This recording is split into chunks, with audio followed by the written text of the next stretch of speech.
सुचेता कुकरेती और आप देख रहे हैं महाभारत। और आज महाभारत में योगी आदित्यनाथ के खिलाफ सबसे बड़ी साजिश को बेनकाब करने वाले हैं। आज महाभारत में मैं पूछ रही हूं कि योगी आदित्यनाथ को आतंकी कौन साबित करने वाला था, कौन साबित करना चाहता था कि योगी आदित्यनाथ आतंकी साजिश के पीछे थे। भगवा पहनने वाले योगी आदित्यनाथ, संत समाज का प्रतिनिधित्व करने वाले योगी आदित्यनाथ को आतंकी बनाने का प्लान बेनकाब हुआ है। भगवा को बदनाम करने के लिए, योगी को आतंकी साबित करने के लिए एक पूरी स्क्रिप्ट तैयार की गई थी। 8 सितंबर 2006 को मालेगांव में जो धमाके हुए, उन धमाकों के गवाह ने सामने आकर अब यह कहा है कि उस पर योगी का नाम लेने का दबाव बनाया गया, उसे टॉर्चर किया गया। जी हां, टॉर्चर किया गया ये कहने के लिए कि योगी आदित्यनाथ, उत्तर प्रदेश के मुख्यमंत्री, आतंकी साजिश के पीछे थे। 2017 में योगी आदित्यनाथ की तस्वीरें जरा चलाइए प्लीज। 2017 में सुधाकर नाम के गवाह ने भी यही बात कही थी कि उससे घंटों योगी आदित्यनाथ और मोहन भागवत को लेकर पूछताछ की गई थी और उनका नाम लेने के लिए उस पर दबाव बनाया गया था। यानी ये पहली बार नहीं है जब किसी गवाह ने आकर कहा हो कि कैसे उनसे योगी आदित्यनाथ का नाम लेने के लिए कहा गया। हिंदू आतंकवाद की स्क्रिप्ट लिखने वाले, भगवा को आतंकवाद से जोड़ने वालों के निशाने पर योगी आदित्यनाथ काफी पहले से थे। यह अब साबित हो गया है। गवाह ने आरोप लगाया कि कुछ एटीएस अधिकारियों ने उन्हें उत्तर प्रदेश के मौजूदा मुख्यमंत्री योगी आदित्यनाथ और इंद्रेश कुमार सहित आरएसएस के 4 अन्य नेताओं का नाम लेने का दबाव बनाया था। ऐसे में सवाल उठता है कि एटीएस के अधिकारी आखिर क्यों योगी आदित्यनाथ को मालेगांव ब्लास्ट से जोड़ना चाहते थे? क्या उनके ऊपर उस समय की सरकार का दबाव था?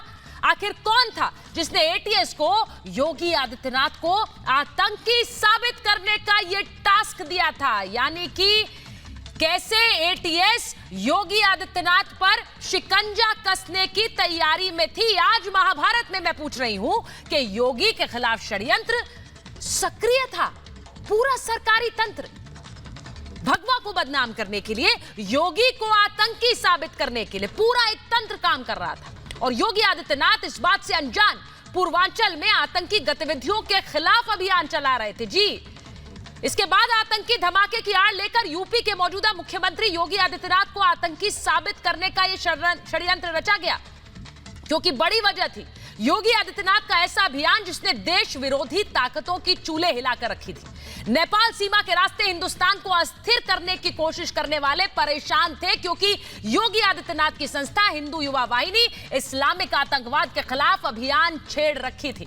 इस वजह से योगी आदित्यनाथ को आतंकवादी साबित करने का यह षड्यंत्र क्या रचा गया? सिर्फ षड्यंत्र ही नहीं रचा गया, सरकारी तंत्र इस काम में पूरी तरह से लगा दिया गया। आतंकी धमाके जैसी घटना को अलग ही रंग देने की कोशिश की गई। असली आतंकियों को बचाने के लिए हिंदू आतंकवाद, भगवा आतंकवाद की बात फैलाई गई। आखिर क्यों?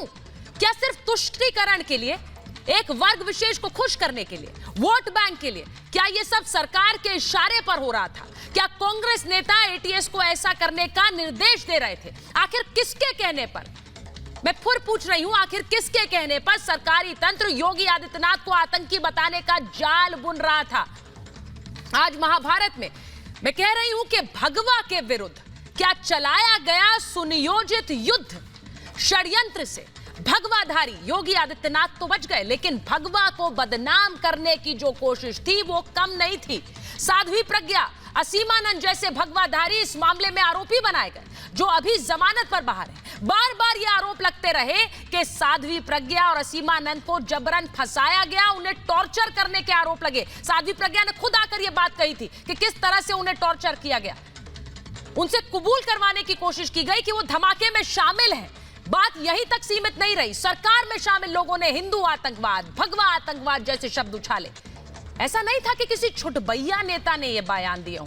2010 में गृह मंत्री रहते हुए पी चिदंबरम साहब ने भगवा आतंकवाद शब्द प्रयोग किया। 2013 में सुशील कुमार शिंदे ने गृह मंत्री रहते हुए भगवा आतंकवाद शब्द का इस्तेमाल किया। दिग्विजय सिंह तो लगातार हिंदू आतंकवाद कहते रहे। राहुल गांधी ने अमेरिकी राजदूत से कहा कि हिंदू आतंकवाद सबसे बड़ा खतरा है, ज्यादा खतरनाक है। 26/11 को भी हिंदू आतंकवाद साबित करने की कोशिशें हुई, आरएसएस की साजिश बताया गया।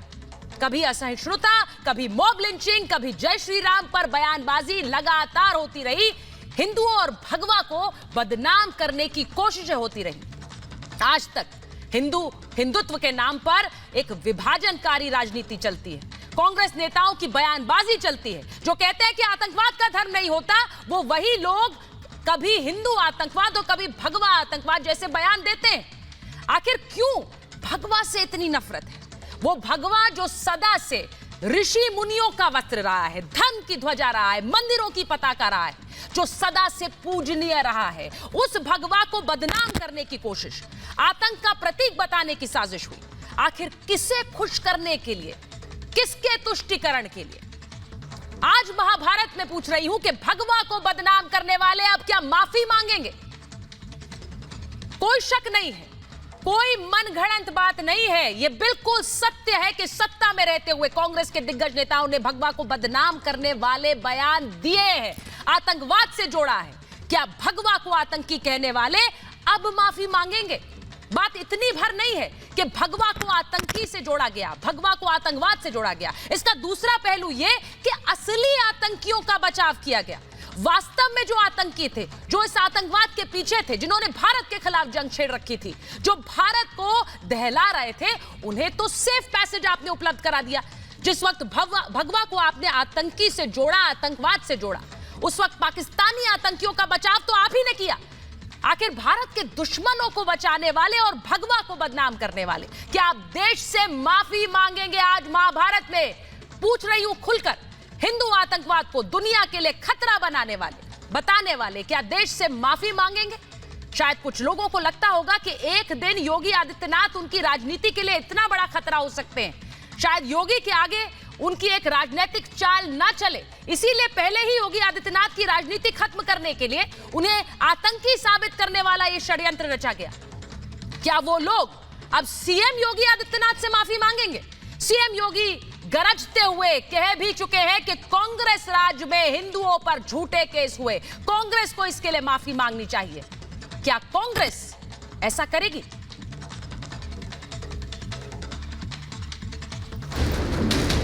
पांच आरएसएस का नाम तू जब तक नहीं लेता हूं तब तक हम तुमको छोड़ेंगे नहीं। उसमें प्रमुखता से योगी आदित्यनाथ जी। आपने मालेगांव विस्फोट के मामले में देखा होगा, कांग्रेस की शरारत देश के खिलाफ एक अपराध है और कांग्रेस के लोगों को इसके लिए माफी मांगनी चाहिए। क्या ये सरकार मरने वालों जो मौतें हुई है उनको इंसाफ दिलाएगी, नहीं दिलाएगी? जो यूपीए गवर्नमेंट बनी थी उसने एक साजिश रची, अमानवीय, अलोकतांत्रिक, असंवैधानिक रूप से किया। साधु संतों को, मठों को, उत्तर प्रदेश के मुख्यमंत्री को बदनाम करने के लिए, भगवा को बदनाम करने के लिए किसी भी हद तक जाएंगे। भगवा आतंकवाद जैसे शब्द की शुरुआत ही कांग्रेस ने की। कांग्रेस ने इस देश में किस तरह की राजनीति को आगे बढ़ाया। उस वक्त की केंद्र की यूपीए गवर्नमेंट का agenda, hidden agenda, Mumbai ATS चला रही थी भगवा आतंकवाद और हिंदू दहशतवाद के षड्यंत्र में फंसाने के लिए।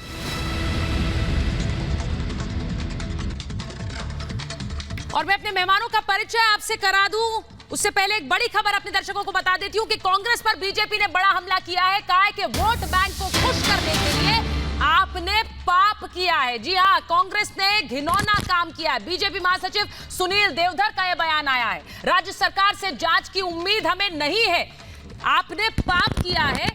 और किस तरह इस पाप की जांच अब आप कैसे करेंगे, क्योंकि इस पाप को करने वाले तो आप खुद हैं। ये सुनील देवधर का बयान आया है, ये बड़ी खबर मैं आपको दिखा रही हूं और ये भी बता रही हूं कि किस तरह से मालेगांव में बयान आने के बाद अब बीजेपी हमलावर है। मेरे साथ जो मेहमान आज जुड़ रहे हैं महाभारत में, मैं परिचय आपसे करा देती हूं। बीजेपी के राष्ट्रीय प्रवक्ता शहजाद पूनावाला हमारे साथ जुड़ रहे हैं। हमारे साथ जुड़ रहे हैं ऑर्गेनाइजर के एडिटर प्रफुल्ला केतकर जी। हमारे साथ जुड़ रहे हैं अयोध्या से, हनुमानगढ़ी से महंत राजू दास। मेरे साथ जुड़ रहे हैं गजेंद्र सिंह सांखला जी, कांग्रेस के वरिष्ठ नेता हैं। हमारे साथ जुड़ रहे हैं किशोर तिवारी जी, राजनीतिक विश्लेषक हैं, शिवसेना का पक्ष रखते हैं। और अतिकुर रहमान साहब इस्लामिक स्कॉलर हैं। बहुत बहुत शुक्रिया आप सभी का मेरे साथ जुड़ने के लिए। और मैं शुरुआत शहजाद आपसे कर रही हूं और गजेंद्र सांखला जी के साथ, और उम्मीद कर रही हूं एक एक करके बोलेंगे। शहजाद, पहला सवाल आपसे मेरा यही है कि योगी आदित्यनाथ को आतंकी बताने की साजिश, वो जो आज मुख्यमंत्री हैं, उनकी राजनीति पर इस तरह से ब्रेक लगाने की साजिश थी?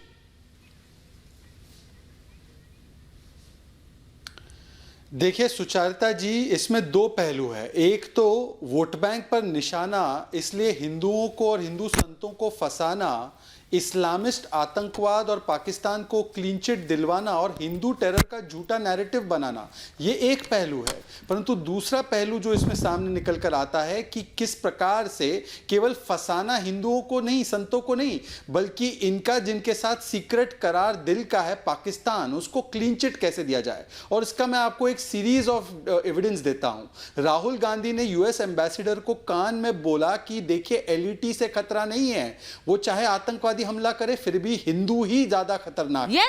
उसके बाद सुशील कुमार शिंदे और चिदंबरम ने सल्यूट मारते हुए राहुल गांधी को यह कहा कि देखिए हिंदू टेरर होता है। समझौता ब्लास्ट जिसके लिए हमने अंतर्राष्ट्रीय समाज में यह पक्ष रखा कि पाकिस्तान ने किया है, वहां पर हमारे स्टैंड को डाइल्यूट करते हुए, हालांकि वो स्टैंड आसिफ इब्राहिम नाम के एक आईबी अफसर ने लिया था, उसको डाइल्यूट करते हुए समझौता ब्लास्ट की जिम्मेदारी हिंदुओं पर डाली गई। दिग्विजय सिंह को पता नहीं कहां से आदेश आया कि 26/11 हिंदुओं की साजिश है, इसका किताब का विमोचन किया। ये तो तुकाराम ओमड़े जी को मैं सलाम और प्रणाम करता हूं कि उन्होंने आमिर कसाब को पकड़ लिया, वरना वो कलावा पहनकर उसको भेजा गया था। जैसे आजकल कोई जनेऊ डाल देता है अपने आप को हिंदू बताने के लिए, वैसे कलावा पहनाकर उसको भेजा गया था। इस प्रकार से क्यों दो रीजन है। एक तो कि कुछ देखिए हमारे रोम रोम में श्री राम बसते हैं, पर कुछ लोगों के मन में केवल रोम की ख्वाहिश है। तो वोट बैंक की राजनीति में वोट बैंक की मिले ताली, इसलिए हिंदुओं को आज भी दे रहे हैं गाली।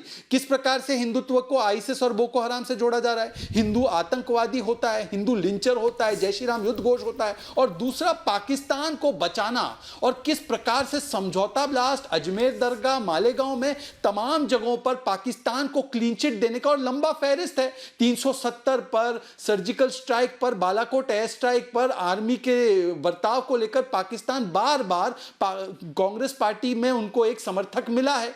तो ये दोनों चीजों को लेते हुए आज योगी आदित्यनाथ और तमाम संतों को, साध्वी प्रज्ञा को, स्वामी असीमानंद को और कर्नल पुरोहित जो आर्मी से थे, आप देखिए प्रोफाइलिंग कैसे की गई। गजेंद्र सांखला जी का जो नफरत है साधुओं के प्रति और आर्मी के प्रति, इसी को मन में रखते हुए उन्होंने प्रोफाइलिंग करके ऐसे व्यक्तियों को फंसाने की एक लंबी साजिश रची है। आज मैं चुनौती गजेंद्र सांखला और राहुल गांधी को तो नहीं देता हूं, परंतु शिवसेना के जो व्यक्ति बैठे, बाला साहेब ठाकरे स्वर्गीय हमारे बाला साहेब ठाकरे ने इस पहले ही पहचान लिया था कि यह साजिश थी। आज बाला साहेब ठाकरे जी के पुत्र की सरकार है, मैं उनके पुत्र की सरकार से मांग करता हूं क्योंकि शहजाद आप सीधे सीधे सवाल शिवसेना से पूछ रहे हैं। मैं किशोर जी पहले आपके पास आ रही हूं, गजेंद्र जी उसके बाद मैं आपके पास आऊंगी, क्योंकि ये सवाल शहजाद ने जो टॉस किया वो सीधे किशोर तिवारी जी के लिए। किशोर तिवारी जी, उस समय तो आपने भगवा आतंकवाद पर इतने सवाल उठाए, भगवा को आतंकवाद से जोड़ने पर इतने सवाल उठाए, किशोर तिवारी जी को दीजिए स्क्रीन पर।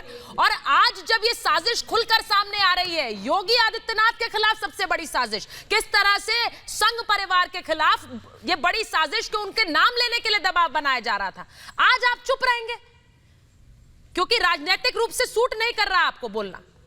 नहीं, ये देखिए, नहीं ऐसा कुछ नहीं है सुचित्रा जी। हिंदू आतंकवाद का जितना विरोध शिवसेना ने किया उतना तो उस वक्त बीजेपी ने नहीं किया था। और आज भी हम हिंदू विचारधारा रखने वाले आज कहां चुप है? अरे आज कहां चुप है?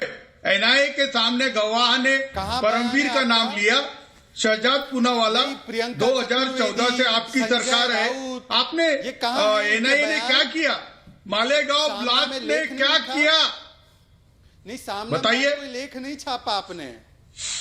बोलिए एटीएस के अफसरों पर क्या कार्रवाई होगी, बोलिए उन राजनीतिक आकाओं पर क्या कार्रवाई होगी। आपकी सरकार है, एटीएस महाराष्ट्र सरकार को रिपोर्ट करती है। इतना बड़ा सच कि हिंदू साधुओं को, हिंदू संतों को, हमारे भगवा पहनने वाले महापुरुषों को आपने टारगेट किया, और इस प्रकार से आपकी सरकार बैठी रहेगी, कोई कार्रवाई नहीं करेगी, एक बयान नहीं दे पाएगी। इस प्रकार से तुष्टीकरण की राजनीति में आप लीन है। आज आपको मैं कहूंगा कि आप शिवसेना नहीं रहे, आप किसकी सेना? किशोर जी सवाल बहुत सीधा है सर, कि यहाँ महाभारत में आकर ये बोलना कि एनआईए क्या कर रही है। मैं सिर्फ पूछ रही हूँ, आपके नेताओं ने, वो शहजाद सीधा पूछ रहे हैं सर, आपके नेताओं ने एक बयान नहीं दिया, आप तो आकर यहाँ सवाल पूछ रहे हैं। लेकिन इतनी बड़ी साजिश सामने आ रही है, एक एक करके गवाह पलट रहे हैं। सर ये पहली बार नहीं हो रहा है, गवाह कह रहे हैं कि कैसे उन पर दबाव बनाया गया, उन्हें टॉर्चर किया गया, और ये एक पूरी सीरीज है। साध्वी प्रज्ञा ने भी यही कहा था, सीमानंद ने भी यही कहा था, उन्हें टॉर्चर किया गया था। मानिए ये कि धमाके के पीछे आप थे और गवाह भी वही कह रहे हैं। मैं जवाब दे रहा हूं, मुझे जवाब देने दो। बोलिए। मैं कह रहा हूं कि परमवीर ने किया हुआ कांड है, उसकी कस्टडी एनआईए ले और तह तक जाए। मैं शहजाद को पूछना चाहता हूं कि बीजेपी का यूपी में जनाधार चला गया, उसलिए ये भगवा आतंकवाद का कार्ड ये खेलना चाहते हैं। समीर कुलकर्णी बीजेपी के ही कार्यकर्ता है और वो जानबूझ के योगी जी का नाम फिर से उछाल ले रहे हैं। तो योगी जी का नाम चुनाव में जीतने के लिए ये हिंदू कार्ड खेल रहे हैं। शहजाद पूनावाला, आप ये बात पहले कबूल करो कि आपकी नैया डूब गई है, मुंबई का आपकी नैया बनाया यूपी में डूब गई है। महंत राजू दास कुछ कहना चाह रहे हैं। शहजाद मैं आ रही हूँ आपके पास। महंत राजू दास कुछ कहना चाह रहे हैं, मुझे लगता है साधु संतों। शहजाद मैं आ रही हूँ शहजाद आपके पास। शहजाद जी मैं आ रही हूँ आपके पास, एक मिनट। महंत राजू दास जवाब देना चाह रहे हैं, उसके बाद प्रफुल्ला जी आपके पास आ रही हूँ। महंत राजू दास, ये जो पूरी साजिश है कि भगवा को आतंकवाद से जोड़ दो, इस पर बहुत पहले से आपने वार किया है, लेकिन आज तो खुलकर सामने आ रहा है कि भगवा और आतंकवाद एक दूसरे के साथ हो नहीं सकते, इसे साथ लाने के लिए दबाव बनाया गया। देखिए, जिस प्रकार से अभी मैंने सुना कि शिवसेना के भी प्रवक्ता ने जिस प्रकार से कांग्रेस के बाह में बाह मिलाकर और जो सदैव सनातन धर्म संस्कृति की बात करती थी, हिंदुत्व की बात करती थी, वो भी भगवा आतंकवाद के साथ आगे बढ़ते चल दिया। और वो बता रहे हैं कि बीजेपी का जनाधार उत्तर प्रदेश में खत्म हो गया, इसलिए योगी का नाम आगे बढ़ाने के लिए और ये होवा खड़ा किया जा रहा है। अरे दुर्भाग्य है महोदय। सुनिए, शांत हो जाइए। तो दुख की बात है, मैं आपका सम्मान करता हूँ, शांत हो जाइए। मैं शिवसेना का सम्मान करता हूँ, शांत हो जाओ। अरे राक्षसों, शांत हो जाओ। एक कष्ट की बात है, जिस प्रकार से बोको हराम, आईएसआई, तालिबान और हमको भगवा आतंकवाद मेरे ऊपर मढ़ा जा रहा था, इन कांग्रेसियों के कुचक्र के नाते जिस प्रकार से आईएसआई से जोड़ दिया जाता है, कितने दुर्भाग्य की बात है। ये भगवा, ये सनातन धर्म संस्कृति की पहचान है। ये बोको हराम, आईएसआई और हम कोई आतंकवादी नहीं है। अगर हम आतंकवादी होते तो 1000 वर्ष के ऊपर कोई शासन सत्ता नहीं करता। सामाजिक न्याय के लड़ाई में बीजेपी हार चुकी है। आप मेरी बात लड़ाई में कौन हारा है, कौन जीता है, मुझे लगता है जनता पर छोड़ दीजिए। लेकिन आज सर सवाल यही है आपसे किशोर तिवारी जी, सवाल यही है क्योंकि आप एक समय में भगवा आतंकवाद को लेकर इतने गरजते थे, लेकिन आज जब उसके खिलाफ साजिश सामने आती है तो मौन है, चुप्पी है, इसीलिए दुख होता है सर। एक बार मैं बताती हूँ कि आज योगी आदित्यनाथ भी गरजे, अपनी रैली में गरजे और उन्होंने इस पूरे मालेगांव का जो खुलासा हुआ है उस पर खुलकर लताड़ा है कांग्रेस को। क्या कहा है उन्होंने कहा है कि क्या हिंदू आतंकवाद पर माफी मांगेगी कांग्रेस। उन्होंने कहा कि कांग्रेस को इसके लिए माफी मांगनी चाहिए।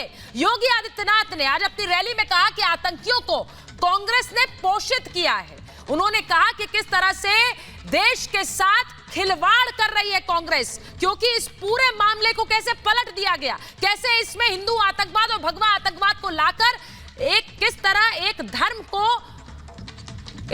पर उंगलियां उठाई गई, सत्ता में रहते हुए आतंकियों को प्रोत्साहित किया गया, कहा आज योगी आदित्यनाथ ने। और उन्होंने कहा कि हिंदू संगठनों पर झूठे मुकदमे दर्ज किए हैं। ये मुकदमे हिंदू संगठनों पर दर्ज किए गए, भगवा आतंकवाद किस तरह से नाम उछाला गया और उसके बाद इन हिंदू संगठनों को किस तरह से जांच के दायरे में लाया गया। लेकिन अब जैसे जैसे परतें खुल रही हैं, सच सामने आ रहा है, तो कांग्रेस की एक खिलवाड़ खुलकर सामने आ रही है जो उन्होंने की देश की सुरक्षा से, राष्ट्रीय सुरक्षा से।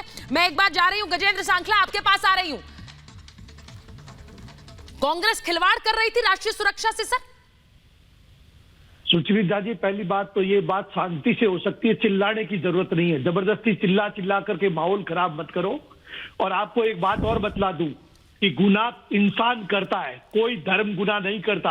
ना हिंदू धर्म गुनाह करता है, ना मुसलमान धर्म गुनाह करता है, ना ईसाई, ना सिख, ना पारसी, ना जैन। जो गुनाह करता है वो व्यक्ति गुनाहगार होता है। आप यहाँ बैठ करके हमारे हिंदू धर्म के ऊपर इस तरह की गंदी गालियां मत निकालो, मुझे शर्म आ रही है। और ये बीजेपी का प्रवक्ता पता नहीं कौन से धर्म का है, हिंदू आतंकवाद हिंदू आतंकवाद करके बदनाम कर रहा है। गजेंद्र सांखला जी, गजेंद्र सांखला जी, गजेंद्र सांखला जी, एक सेकंड गजेंद्र सांखला जी, पहली बात तो मैं बताऊं कि जिसका खुद का स्वर इतना ऊंचा हो, जो चिल्ला चिल्ला कर बोलने के लिए जाना जाता हो, वो आकर कहे आराम से बात करो, तो सर अजीब सा लगता है, सर अजीब सा लगता है। वो आकर कहे आराम से बात करो, जो खुद चिल्लाता रहता हो। मैं आप ही की बात कर रही हूँ गजेंद्र जी, मैं आप ही की बात कर रही हूँ, अगर आप समझ ना रहे हो तो। पहली बात। और दूसरी बात ये कि हिंदू आतंकवाद और भगवा आतंकवाद हमने नहीं कहा, हमने नहीं कहा गजेंद्र जी, ये आपके नेताओं ने कहा। जाइए चिदम्बरम साहब से पूछिए, जाइए चिदम्बरम साहब से पूछिए किसने कहा, दिग्विजय सिंह से पूछिए, हिम्मत है तो पूछिए उनसे कि क्यों कहा भगवा आतंकवाद, क्यों हिंदू धर्म को आपने आतंकवाद से जोड़ा। हिम्मत है आपकी गजेंद्र सांखला, तो जाकर अपने नेताओं से सवाल पूछ लीजिए। है हिम्मत, है हिम्मत आपकी? सर आराम से बोलती हूँ, अब चिल्ला के नहीं बोलूंगी। है हिम्मत गजेंद्र सांखला, तो जाइए सवाल पूछिए आप पी चिदम्बरम साहब से। नहीं होता, बोलिए शहजाद, बोलिए शहजाद, बोलिए। सुचारिता जी, हाँ सुचारिता जी, क्योंकि इस रोम वाली पार्टी ने मेरे पर व्यक्तिगत हमला किया है, मैं इस रोम वाली पार्टी के नुमाइंदे को कहना चाहता हूं कि मैं एक श्लोक पढ़ूंगा और उस श्लोक को पूरा ये करेंगे। देखते हैं कौन से धर्म से, आज उसको परख लेते हैं। जटा टवी गलत जह प्रवाह पावित स्थले गएव लंब लंबितम भुजंग तुंग मालकम। अब गजेंद्र सांखला जी, रोम वाली पार्टी के नुमाइंदे, आगे का श्लोक बताइए। मैंने आपको 2 लाइन सुनाई, ताप मत उसको इतना उत्तेजित मत होइए, श्लोक पूरा कीजिए। जो श्लोक मैंने बोला है फिर से दोहरा देता हूं। जटाटवी गलत जल प्रवाह पावित स्थले गएव लंब लंबितम भुजंग तुंग मालकम। अब आगे का सुनाइए, हिम्मत हो तो। गजेंद्र सांखला भारतीय से मत पूछिए, वो चिल्ला भी नहीं रहे, पूछता हूँ सोनिया गांधी का धर्म क्या है, मैं आपसे पूछता हूँ प्रियंका वाड्रा का धर्म क्या है, गांधी का धर्म क्या है, अब कौन चिल्ला रहा है, पोते का धर्म क्या है, अब कौन आराम से नहीं बोल रहा है? हिंदू आतंकवाद पर प्रहार है ये। सर चिल्ला कौन रहा है? फिरोज खान के पोते का धर्म क्या है बताइए मुझको। फिरोज खान के पोते का धर्म क्या है बताइए मुझको। मैं आपको चुनौती दे रहा हूँ। नहीं सुचारिता जी, आज उन्होंने मुझ पर व्यक्तिगत हमला किया है, मैं चाहता हूँ रिपब्लिक भारत पर ये आगे की 2 लाइनें सुनवा दे। गजेंद्र जी बोल दीजिए ना, आगे की लाइनें आपको आती है और नहीं आती तो बोल दीजिए, कोई बड़ी बात नहीं है, कोई बड़ी बात नहीं है सर, बोल दीजिए नहीं आती आगे की लाइनें। गजेंद्र जी, कौन से धर्म से? अरे गजेंद्र जी, उनके धर्म पर उंगली क्यों उठा रहे हैं आप? अपने धर्म की आप लाइनें पूरी कर दीजिए, आप अपना धर्म सिद्ध करिए, उनके धर्म पर क्यों उंगली उठा रहे हैं? हिंदू आतंक भी होते हैं, आप अपना धर्म सिद्ध कर दीजिए। भगवा आतंकवाद, अरे यार it is a very sorry state of affairs Gajendra ji. प्रवाह स्थले गले वलंब लंबितम भुजंग तुंग मालिकम। अब आगे आप बता तो दीजिए कौन सा श्लोक है, वो बता दीजिए। उनको श्लोक का नाम भी नहीं पता होगा। गजेंद्र सांखला, वैटिकन में जाकर मैं वहां पर सजदा नहीं करने जाता हूं, मैं यहाँ का ही पैदाइश का हूँ और यहीं पर मेरे आदर्श श्री राम है, मेरे आदर्श श्री कृष्ण है। आपकी तरफ बाबर औरंगजेब नहीं है मेरे आदर्श। अच्छा, अब मैं एक बार अतीकुर रहमान साहब के पास जाऊंगी। मैं एक बार पहले मैं प्रफुल्ला जी के पास जा रही हूँ। एक मिनट गजेंद्र जी, मैं प्रफुल्ला केतकर जी को लीजिए और अतीकुर रहमान साहब को लीजिए प्लीज स्क्रीन पर। और मैं एक चीज कह दूं गजेंद्र जी, शुरुआत में मैंने फिर कहा था कि आप आते ही चिल्लाने पर पहले इतना बड़ा भाषण देते हैं कि आराम से बात करेंगे, पर मुझे जो दिख रहा है वो शहजाद आराम से बात करते हुए दिख रहे हैं और आप चिल्लाते हुए नजर आ रहे हैं। तो इसको थोड़ा फिक्स कर लेते हैं, तब तक मैं प्रफुल्ला जी के पास जाती हूँ और आराम से बात करने पर सर लेसन्स लेकर आएंगे हम अगली बार। प्रफुल्ला जी मुझे ये बताइए, ये गजेंद्र सांखला आज कह रहे हैं कि हिंदू आतंकवाद, हिंदुत्व को आप बदनाम कर रहे हैं, हिंदू को बदनाम कर रहे हैं। किसने शुरुआत की सर? योगी आदित्यनाथ को फंसाने की, उन्हें आतंकी साबित करने की साजिश थी। सोचिए आज जो मुख्यमंत्री है उनके खिलाफ ये सबसे बड़ी साजिश होती है अगर ये लोग सफल हो जाते हैं उसमें। प्रफुल्ला जी। जी सुचरिता, पहले तो हम ये बात समझ ले कि यूपीए का 2006 से 2009-10 का कालखंड जो है वो भारत में आतंक का कालखंड है। भारत में पाकिस्तान पोषित आतंकवाद का ऐसी कोई महीना नहीं गया जहां पे घटना नहीं हुई। और उसके संबंध में शरद पवार एक अपने वक्तव्य में कहते हैं कि ऐसा है कि स्फोट तो 12 जगह हुए थे विस्फोट, 13वीं घटना हमने जानबूझकर कही कि वो ऐसा ना हो कि एक ही किसी समुदाय पर इसका ये चला जाए। अजमेर ब्लास्ट में, समझौता ब्लास्ट में, मालेगांव ब्लास्ट में, मैं शांति से बात कर रहा हूं गजेंद्र जी, बौखलाइए मत, शांति से सुनिए। ऐसी क्या मजबूरी थी सोनिया कांग्रेस की कि इन सारी घटनाओं में शुरू के चार्जशीट बदलकर, केस के इन्वेस्टिगेशन की लाइन बदलकर, जिसमें तार सीधे सिमी और लश्कर तोयबा के साथ जुड़ रहे थे, वो अचानक नाम जो है वो स्वामी असीमानंद, इंद्रेश कुमार और अब योगी जी के नाम पर वो तार उसकी तरफ मुड़ गए। किसने मोड़े? और ये वहां तक नहीं रुका। राकेश मारिया 2020 में उनकी पुस्तक आई है, बहुत ईमानदार और बहुत कर्तव्यनिष्ठ मुंबई पुलिस के ऑफिसर माने जाते हैं। उन्होंने अपनी पुस्तक में साफ लिखा है कि यदि, जो अभी शहजाद भाई ने भी कहा कि यदि कसाब नहीं पकड़ा जाता तो शायद 26/11 को भी ये हिंदू आतंकवाद घोषित कर देते। तो ये जो मानसिकता थी, और वो कम्युनल वायलेंस बिल तक दिखती है, और वो निरंतर 2013 में जब ये केस एनआईए की तरफ आई और चिदंबरम उस समय होम मिनिस्टर थे, उन्होंने इस बात पर एक तरह से मोहर लगाई। बार बार सुशील कुमार शिंदे ने इस शब्द का प्रयोग किया, दिग्विजय सिंह ने पुस्तक का विमोचन किया, आरएसएस की साजिश बताया। क्या सही में इंटेलिजेंस इनपुट के आधार पर कांग्रेस को उस समय से पता था कि योगी जी इतने बड़े नेता होने वाले और लोकप्रिय नेता होने वाले हैं? और इसलिए देखिए 3 षड्यंत्र है। पहला, हिंदुओं को बदनाम करना, हिंदू सनातन धर्म को बदनाम करना। दूसरा, पाकिस्तान और पाकिस्तान समर्थित आतंकवाद को संरक्षण देना। लेकिन उससे बड़ी और शर्मनाक बात जो है वो ये है कि अपने डेमोक्रेसी में पॉलिटिकल अपोनेंट्स को सॉर्ट आउट करने के लिए नई मनगढ़ंत थियरी गढ़ना और पूरे सनातन धर्म को बदनाम करना। ये दोहरा नहीं, तीरा एक तरीके से पाप कांग्रेस की सरकार ने, सोनिया कांग्रेस ने किया है। और आज शिवसेना पर उंगली इसलिए उठ रही है क्योंकि आदरणीय बाला साहब ठाकरे ने उस समय कहा था कि सत्ता में 10 जनपद पर झुकने के बजाय मैं परमानेंट विरोधी दल में रहना पसंद करूंगा। वो शिवसेना सोनिया सेना बन जाती है और इसलिए शिवसेना पर कट कर। अच्छा, आप मुझे एक बात बताइए, एक मिनट, अतिकुर रहमान साहब, हिंदुत्व को बदनाम करने की साजिश तो हम पिछले कई दिनों से देख रहे हैं, पुनः शुरू हुई है। हिंदू और हिंदुत्व के बीच में एक दरार डाल दो, हिंदू अलग है, हिंदुत्व अलग है। वो कसाब के हाथ का कलावा भी मैं आज तक नहीं भूली हूं अतिकुर रहमान साहब।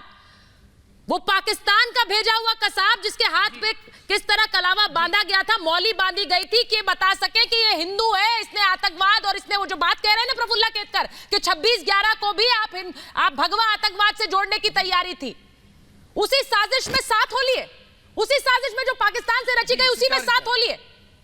अतिकुर रहमान साहब जी। सुचारिता, ठीक है सुचारिता जी, देखिए सब जुडाइज मैटर है। अभी तक के 220 विटनेसेस को एग्जामिन किया गया है और 15 हॉस्टाइल हुए हैं।